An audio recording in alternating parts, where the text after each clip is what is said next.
ماہنامہ دریافت سے انتخاب کی سیریز کے سلسلے میں عذرا عباس کی 2 نثری نظموں کو منتخب کیا گیا ہے۔ ایک خط ایک خالی گھر میں پڑا ہے، عذرا عباس کی دوسری نثری نظم جس کا عنوان ہے ظالم اور مظلوم۔ سماعت فرمائیے۔ ایک خط ایک خالی گھر میں پڑا ہے۔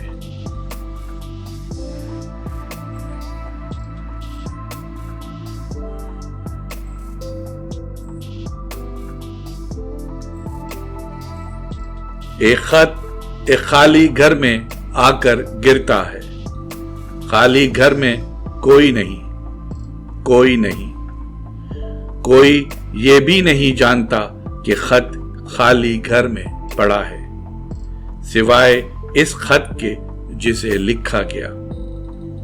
بس خط کو ویلکم کرنے والے چھوٹے چھوٹے لال بیگ ہیں جو اس کے ارد گرد سرسراتے رہتے ہیں۔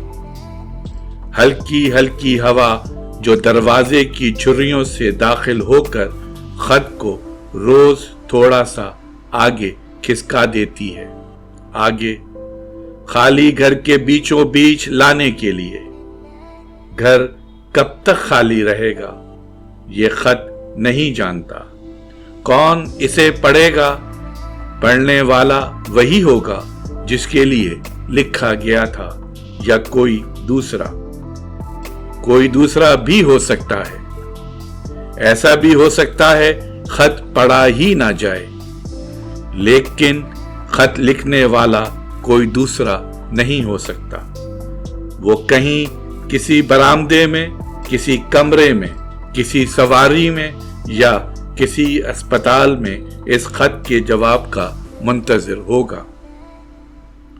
لیکن کیا وہ جانتا ہوگا کہ خط خالی گھر میں گرا ہے، خط پڑھنے والا کوئی نہیں۔